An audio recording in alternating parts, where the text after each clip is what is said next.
एक विशाल रणभूमि जहां दोनों ओर राजसी योद्धा अस्त्र शस्त्रों से लैस अंतिम युद्ध के लिए तत्पर खड़े हैं।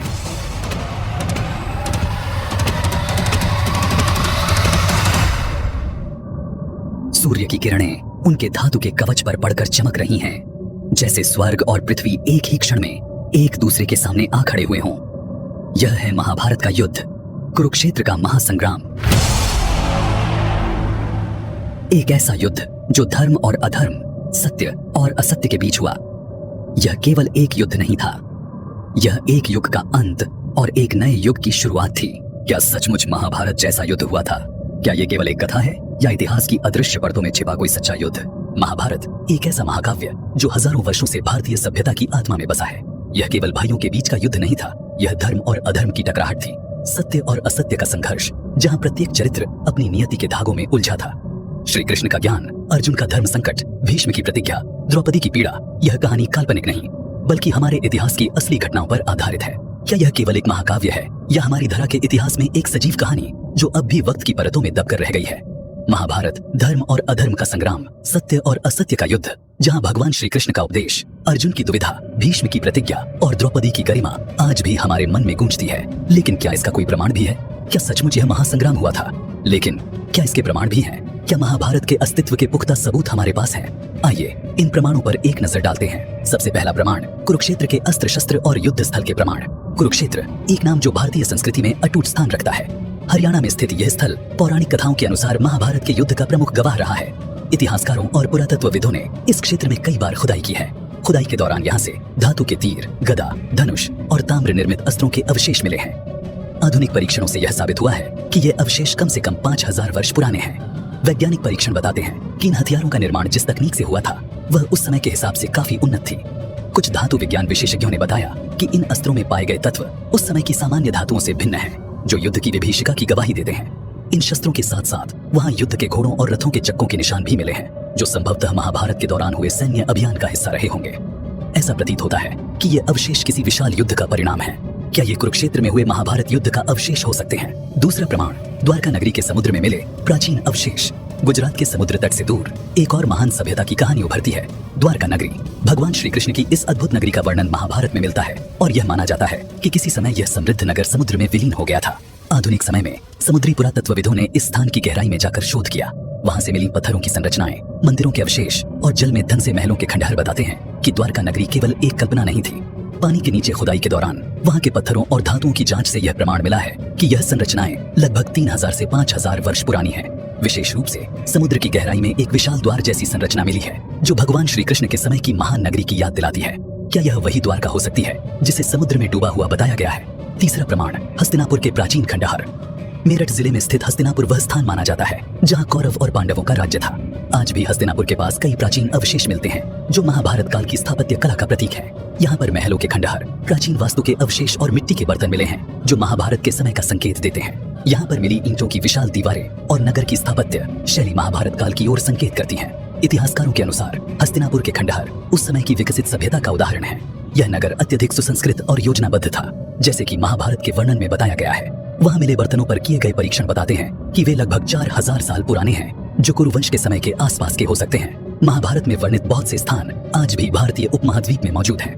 हस्तिनापुर, उत्तर प्रदेश, इंद्रप्रस्थ, दिल्ली और मथुरा जैसे स्थानों का जिक्र महाभारत में आता है और आज भी ये स्थान इतिहास और लोक कथाओं से जुड़े हुए हैं। इन स्थानों पर महाभारत के पात्रों और घटनाओं से संबंधित मंदिर और स्मारक मौजूद हैं। कुरुक्षेत्र के युद्ध क्षेत्र का विस्तार, जहां आज भी ब्रह्म सरोवर, ज्योतिसर और भीष्म कुंड जैसे स्थान हैं, इस महाकाव्य के प्रमाण को और प्रबल बनाते हैं। चौथा, अस्त्रों का प्रमाण, विशेष ताम्रपत्र और धातु के हथियार। तमिलनाडु के विभिन्न प्राचीन ताम्रपत्रों और पत्थरों पर महाभारत के योद्धाओं का विवरण अंकित है। ये शिलालेख और ताम्रपत्र बताते हैं कि उन योद्धाओं ने कौन कौन से युद्धों में भाग लिया। कुछ प्राचीन ताम्रपत्रों में अर्जुन और भीम के युद्ध कौशल की प्रशंसा की गई है, जो उनके अस्त्र विद्या में निपुण होने का संकेत देते हैं। इसके अलावा राजस्थान और गुजरात के कुछ पुराने मंदिरों में भी अस्त्र शस्त्रों की नक्काशी देखी गई है, जो महाभारत के युग की ओर संकेत करते हैं। इन अस्त्रों पर किए गए अनुसंधानों से यह सिद्ध होता है कि उस समय के योद्धा बहुत ही उन्नत अस्त्र शस्त्रों का प्रयोग करते थे। पांचवा प्रमाण, उत्तर भारत की नदी सरस्वती का सूखना। महाभारत में सरस्वती नदी का वर्णन मिलता है, जो उस समय की पवित्र और शक्तिशाली नदी मानी जाती थी। हालांकि आज यह नदी पूरी तरह से सूख चुकी है, लेकिन वैज्ञानिक और भूगर्भीय अनुसंधानों से यह प्रमाणित हुआ है कि सरस्वती नदी कभी अस्तित्व में थी और सिंधु घाटी सभ्यता के आसपास बहती थी। यह नदी महाभारत के समय का एक महत्वपूर्ण भूगोलिक प्रमाण है। छठा प्रमाण, खगोलिक और ज्योतिषीय प्रमाण। महाभारत में कई खगोलीय घटनाओं का विस्तार से उल्लेख है, जैसे सूर्य और चंद्र ग्रहण, नक्षत्रों की स्थिति आदि। आधुनिक खगोल शास्त्रियों ने इन घटनाओं का विश्लेषण किया है और पाया कि महाभारत में उल्लेखित ग्रहण और अन्य खगोलीय घटनाएं लगभग 3100 ईसा पूर्व में घटित हुई थीं। कंप्यूटर आधारित खगोलीय सॉफ्टवेयर द्वारा भी यह साबित किया गया है कि महाभारत में वर्णित ग्रहों की स्थिति उस समय के अनुरूप ही थी। इस प्रकार यह प्रमाण है कि महाभारत केवल एक काल्पनिक कथा नहीं, बल्कि खगोलीय घटनाओं पर आधारित एक वास्तविक घटना थी। सातवां प्रमाण, लाक्षागृह का प्रमाण। महाभारत में पांडवों को एक षड्यंत्र के तहत लाक्षागृह में भेजा गया था, जो एक अत्यंत ज्वलनशील भवन था। यह घटना उत्तर प्रदेश के बागपत जिले में स्थित बरनावा गांव से जुड़ी मानी जाती है। यहाँ के पुरातात्विक स्थल पर खुदाई के दौरान ऐसी संरचनाओं के अवशेष मिले हैं जो इस कथा से मेल खाते हैं। यहाँ मिले प्रमाण बताते हैं कि यहाँ कुछ बड़े पैमाने पर निर्माण हुआ था और इस क्षेत्र में कुछ अवशेष लाक्षागृह की कथा को प्रमाणित करते हैं। आठवां प्रमाण, पांडवों के वनवास स्थल। महाभारत के अनुसार पांडवों ने अपने वनवास के दौरान विभिन्न स्थानों पर प्रवास किया था, जैसे मध्य प्रदेश का चित्रकूट और हिमालय का क्षेत्र, जहाँ उन्होंने वनवास के वर्षों में समय बिताया था। इन स्थानों पर आज भी पांडवों से जुड़े कई स्थलों और मंदिरों का अस्तित्व है। हिमालय में स्थित बद्रीनाथ के पास व्यास गुफा और भीमपुल जैसे स्थल हैं, जिन्हें पांडवों से जोड़ा जाता है। इन स्थानों पर महाभारत से जुड़ी कहानियां और स्थानीय लोगों की परंपराएं आज भी प्रचलित हैं, जो यह संकेत देते हैं कि यह केवल कहानी नहीं बल्कि वास्तविकता थी। नौवां प्रमाण, वेद व्यास का निवास स्थान बद्रीनाथ के निकट व्यास गुफा। महाभारत के रचयिता वेद व्यास का निवास स्थान भी प्रमाण का एक हिस्सा है।